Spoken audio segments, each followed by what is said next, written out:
Olá, pessoal. Eu sou a Andréia da Meta Política. Esse é mais um episódio do nosso podcast semanal Ordem do Dia. Aproveito para convidar a todos e a todas para acompanhar o nosso trabalho nas redes sociais da Meta Política e também nos acompanhar no canal do YouTube. Hoje o nosso episódio é sobre o teto de gastos e quem vai conversar aqui com a gente é a Roseli Faria. Ela é presidente da ASECOR, Associação Nacional dos Servidores, da carreira de analista de planejamento e orçamento. Seja bem-vinda, Roseli. Obrigada, Andréia, obrigada pelo convite para falar de um assunto que para mim é caro, porque é da minha carreira, diz respeito à minha carreira, e também é importante como cidadã, né? Falar em responsabilidade fiscal, responsabilidade social, e falar em orçamento público, é falar em democracia. Então, eu agradeço o convite que vocês fizeram para mim. Nós que agradecemos em nome de toda a nossa equipe a tua disponibilidade, Roseli.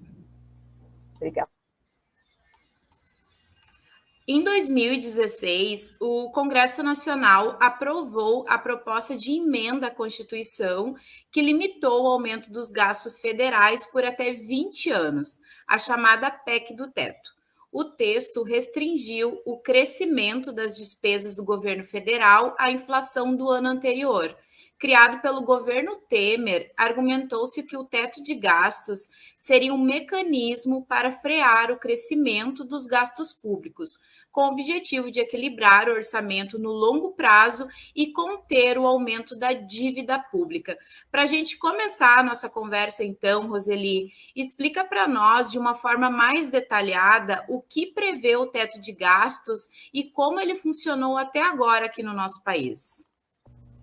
Explico sim, só que eu acho que eu não consigo ser totalmente isenta nessa explicação, porque eu sou muito crítica em relação à forma que o teto foi, a própria concepção do teto e a forma que ele foi implementada.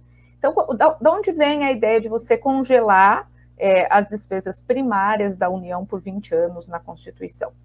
Vem de um diagnóstico de que a crise econômica ali de 2015 e 2016, vamos lembrar que foi uma das maiores crises econômicas da história, né, do país, e alguns especialistas, alguns economistas fizeram um diagnóstico que aquela crise era resultado de um excesso de gastos públicos no período anterior, que teriam crescido, né, de forma desacelerada, gerando desconfiança no mercado, nos investidores, que teriam reduzido, então, seus investimentos, e à medida que eles reduzem os investimentos, aí a crise começa e se aprofunda.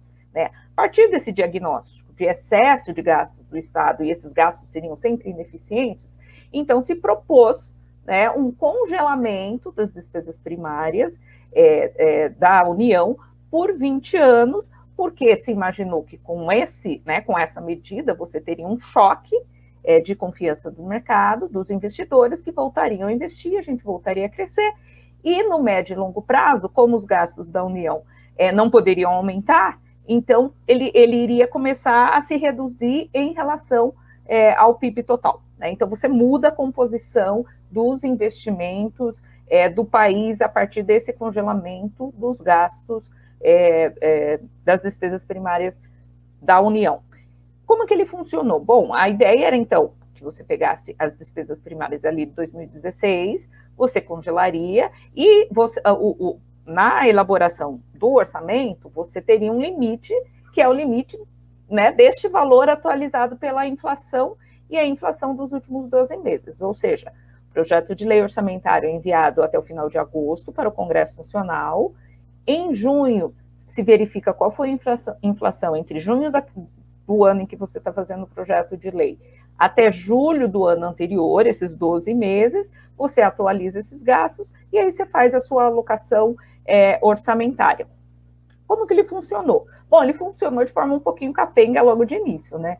Em 17 e 18, você teve algumas exceções do teto para alguns poderes, como o Ministério Público e Judiciário, você teve alguns aumentos salariais para algumas carreiras que têm mais poder, né, de negociação. Em 2019, se justificou, então, a reforma da Previdência por conta do teto dos gastos, só que daí você teve um ajuste muito forte, na previdência do servidor público e no regime geral, mas, por outro lado, teve um aumento, um pequeno ajuste na previdência dos militares, com um grande aumento salarial, principalmente para o alto oficialato, e aí você começou a criar formas de contornar o teto dos gastos. Então, ele nunca, vamos dizer assim, foi cumprido à risca como imaginado, né? Em 2019, por exemplo, se criou ali uma emenda em que se permitiu inversões para algumas empresas, isso ficou fora do gasto. Em 2020 veio a pandemia, então você teve uma suspensão das regras e foi a coisa correta para fazer. Este ano, em 2021, você tem o auxílio emergencial, que é uma despesa previsível fora do teto, e agora, para abril de 2022, a gente está falando de mudar o teto completamente. Então, essa regra, essa é a concepção, mas ela realmente nunca foi cumprida. Eu acho que a concepção estava errada, o desenho errado e a implementação também. Roseli, estamos acompanhando também nas últimas semanas as discussões sobre as possíveis manobras no teto de gastos sob justificativa do governo que será necessário abrir esse espaço, que seria um furo no teto, para viabilizar o Auxílio Brasil. Como se dará essa manobra fiscal, Roseli, no teto de gastos? Então, né, como eu comentei, 2019 a gente já teve uma mudança no teto, né, já teve um furo, já teve um teto solar que foi para financiar investimentos militares. Em 2020, a gente suspendeu as regras fiscais para enfrentar a pandemia. Em 2021, a gente tem o auxílio emergencial, que é uma despesa previsível, que não poderia ser financiada por créditos extraordinários, está sendo. Então, esse valor também fica fora do teto dos gastos, mas tendo em vista o mérito do auxílio emergencial, eu acho que isso não gerou tanto desconforto, né? E aí, o que está acontecendo em 2022? Existia uma previsão, mais ou menos ali em abril, em maio, em que haveria um espaço fiscal dentro do teto, por conta da diferença das taxas de inflação, né? Como eu disse assim, o teto ele é reajustado pela taxa de inflação de junho do ano em que você está fazendo o projeto de lei, indo para trás, para julho do ano anterior, e determinadas despesas obrigatórias, elas são reajustadas entre com o índice de janeiro a dezembro. Então, existia uma expectativa de que essas diferentes taxas permitiria um espaço fiscal maior dentro do projeto de lei orçamentário de 2022. Isso acabou não acontecendo, a inflação não arrefeceu, então essa diferença reduziu esse espaço fiscal, e ainda houve um aumento razoável das despesas com precatórios, que são as dívidas que a União tem e que já foram julgadas, já tiveram trânsito em julgado, então ela tem que pagar. Então, assim, na hora que o Ministério da Economia percebeu esse aumento dos gastos das despesas com os precatórios, e o ministro Paulo Guedes até falou que era um meteoro, né, se propôs ali, começou a se propor, né, uma série de alterações no teto para que esse espaço fiscal de cerca de 80, 90 bilhões fosse rearranjado ali dentro do projeto de lei. Né? Então, o que a gente tem agora? A gente tem a tal PEC dos precatórios, né? Começou com uma ideia de dar não é nem uma pedalada, é um calote, pegar essa dívida que já teve trânsito em julgado e dividi-la ao longo do tempo, e agora a situação está um pouquinho pior, porque além desse calote com os precatórios, a gente ainda teria mudança nas taxas de inflação retroativas para ter um espaço maior. Então, a gente está tendo uma discussão que está muito fechada no Congresso Nacional, não está aberta com a sociedade e está sendo criativa demais, né? Então, você está realmente distorcendo a regra fiscal, que não era boa, mas que a gente poderia transitar para uma outra regra de forma mais racional e mais transparente, para se retomar, então, esse espaço aí de 80, 90 bilhões, a depender do que eles estão alterando lá na PEC 23.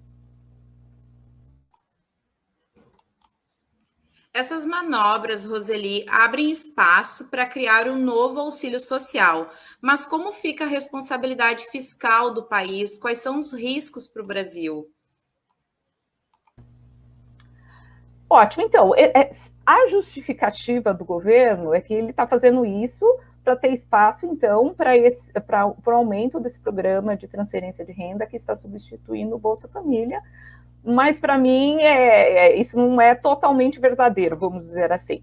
Metade desse valor, né, que se está buscando encontrar no orçamento, sim, vai, em tese, para o novo auxílio, o Auxílio Brasil, esse novo programa, né? Porém, existe um outro pedaço, né, a metade desse valor, que está sendo muito pouco discutido, né? Então, para mim, a mudança do teto em si não necessariamente significaria irresponsabilidade fiscal, né? Eu acho que todo mundo sabe que é muito meritório, é importante que a gente tenha um reforço nas nossas políticas de transferência de renda, e não só delas, a gente deveria estar falando em reforço para a educação, reforço para a saúde, porque a gente está saindo da pandemia com uma série de vulnerabilidades. Então, entender essas necessidades e colocá-la dentro do orçamento público não necessariamente vai ferir, né, a responsabilidade fiscal. O que fere a responsabilidade fiscal é justamente essa transição tumultuada, sem transparência, sem análise técnica e sem a participação social, né? As pessoas não estão sabendo para onde vai metade desse valor que está se abrindo no teto. Então, a meu ver, essa ligação, olha, proteger o teto dos gastos, defender o desenho como está agora, sempre vai ser responsabilidade fiscal, e alterá-lo sempre vai ser irresponsabilidade fiscal. Eu não concordo com isso. Para mim, eu acho que dá sim para ser responsável fiscalmente, desde que você siga esse procedimento de planejamento e transparência, né? E é necessário que com isso você também tenha uma responsabilidade social, que é construir esse orçamento público com as dotações necessárias, com os recursos necessários para enfrentar aí todo o problema que a pandemia trouxe para a população em geral e principalmente a população mais vulnerável. Roseli, há pouco tu comentou sobre a PEC 23 dos precatórios, a gente sabe que está em tramitação na Câmara, era para ser votada essa semana em plenário e foi substituída para ser na próxima quarta-feira, e essa PEC dos precatórios, Roseli, ela busca abrir espaço no teto de gastos para mais gastos. Na sua opinião, quais são as alternativas para o pagamento dos precatórios, Roseli, sem haver a necessidade de mudança na correção do teto de gastos e até mesmo nessa justificativa para furar o teto? Eu acho que não dá para ser... a gente precisa ser fiscalmente responsável e socialmente responsável. Então, algum ajuste no teto de gastos tem que ser feito, até porque, como eu disse, eu acho que ela é uma regra fiscal que tem uma concepção errada, um desenho errado, e a melhor forma da gente superá-la é tratar ela de uma forma, fazer essa transição de uma forma muito transparente e muito responsável. Então, eu não acho possível a gente atender as duas necessidades, tanto fiscalmente como socialmente, sem alguma alteração. A questão é que a gente está fazendo isso da forma mais tumultuada possível, né? Sem essa transparência, sem participação social. A meu ver, nós precisamos sim de uma PEC que estabeleça um novo teto para 2022 e 2023 em termos de valores, e que a gente já tem exatamente a garantia de que esses recursos irão para onde o país está precisando nesse momento, que são políticas sociais. Eu estou falando, então, de transferência de renda, sim, mas eu também estou falando de saúde, educação, assistência social e segurança alimentar, porque a gente já identificou o aumento, né, da fome no país, a gente está retornando a uma situação que a gente não imaginou que tivesse superado, e também investimentos, né? Nós temos que voltar a investir em moradia, em saneamento básico, não só porque isso são direitos, mas porque isso também ajuda a fomentar a economia, ajuda a gente a retornar o crescimento. Então, ao meu ver, não tem como respeitar o teto e atender todas essas necessidades, mas tem sim como a gente alterar o teto, cumprir a responsabilidade fiscal, gerar previsibilidade da aplicação dos recursos, previsibilidade nas contas públicas e atender as necessidades da população. Então é isso, faça um plano de 2 anos, diga para onde vai o recurso, diga o quanto é necessário e aprove no Congresso Nacional com a população em geral e com transparência. A pandemia causada pelo novo coronavírus, Roseli, tem afetado diversos países e com o Brasil não foi diferente. Na sua opinião, o orçamento para 2022, o PLOA 2022, está atendendo às necessidades mínimas da população para amenizar esses impactos? Quais são os principais desafios do Brasil, Roseli, para manter em equilíbrio as contas públicas sem esquecer dos mais vulneráveis? Não está atendendo, assim como o de 2021 não atendeu. Né? Vamos lembrar que em agosto de 2020 foi enviado um projeto de lei para o Congresso Nacional que desconsiderou a continuidade da pandemia. O resultado disso é que boa parte das despesas que são necessárias neste momento estão sendo feitas com créditos extraordinários, como eu disse, que já é, de uma determinada forma, uma burla ao teto dos gastos, e, a meu ver, são inconstitucionais, porque eles são previsíveis, e a Constituição estabelece que créditos extraordinários eles devem ser de despesas urgentes e imprevisíveis. Então, 2021 a gente já tem, né, vamos dizer assim, uma determinada bula ao teto dos gastos. Para 2022 a situação é pior ainda. Por quê? Porque o projeto de lei orçamentária foi enviado para o Congresso Nacional para depois se discutir o espaço fiscal. Então, por exemplo, os valores que a gente tem lá para o novo programa social é o mesmo valor do Bolsa Família deste ano, né? Então, o que vai acontecer? Quando essa PEC for aprovada, se for aprovado, o governo federal vai enviar uma mensagem modificativa do projeto de lei que já está no Congresso para incorporar esses novos gastos. E aí é que a gente vai conseguir fazer uma análise se o projeto de lei que vai tramitar no Congresso Nacional novamente, né, e aí sim a gente vai ter uma noção do que a gente vai ter em 2022, atende ou não às necessidades da população.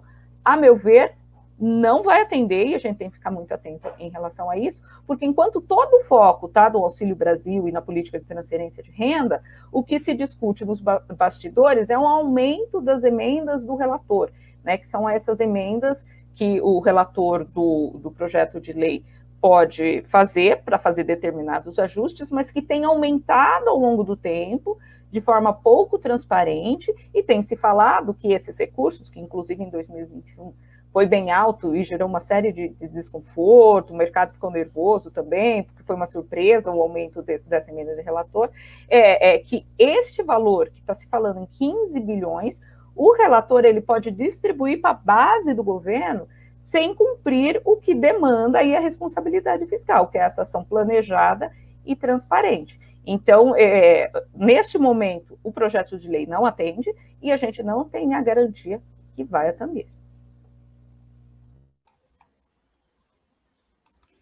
Roseli, para a gente finalizar a nossa conversa, é viável o Brasil manter o teto de gastos ou é necessário revê-lo e buscar outros caminhos? Quais seriam as alternativas? Não é viável, né? Como eu sempre deixei claro aqui, eu sou muito crítica à própria concepção do teto dos gastos. Veja bem, a primeira geração de regras fiscais que no mundo, que começou mais ou menos ali na década de 90, já no final dos anos 2000 já existia um diagnóstico que quando você tem uma regra fiscal tão rígida, ela gera contabilidade criativa. O que a gente está vendo também tem muita coisa que já era previsível. Então, o teto dos gastos, ao meu ver, iria levar a essa situação que a gente está vendo agora. Eu só não previ que seria de uma forma tão tumultuada. Então, eu acho assim, sim necessário mudar o teto dos gastos, mas mudá-lo com responsabilidade fiscal, mudá-lo com responsabilidade social, então mudá-lo com planejamento, com transparência e com participação social. A gente, infelizmente, está mudando o teto, o que é importante, mas da pior forma possível, e a gente não vai ter controle sobre esse resultado. Pode ser que a gente chegue numa situação em que quase todos perderemos, porque nós não teremos os recursos necessários para as políticas sociais que são importantes nesse momento, e ao mesmo tempo não cumpriremos as regras fiscais, de modo que o mercado vai reagir, taxa de juros vai aumentar, né, o real vai se desvalorizar, enfim, a gente está chegando numa situação que vai ser a tempestade perfeita, o pior dos dois mundos. Tá certo. Roseli, o espaço é teu agora para se despedir dos nossos ouvintes do podcast Ordem do Dia e também quem vai te assistir posteriormente no nosso canal do YouTube.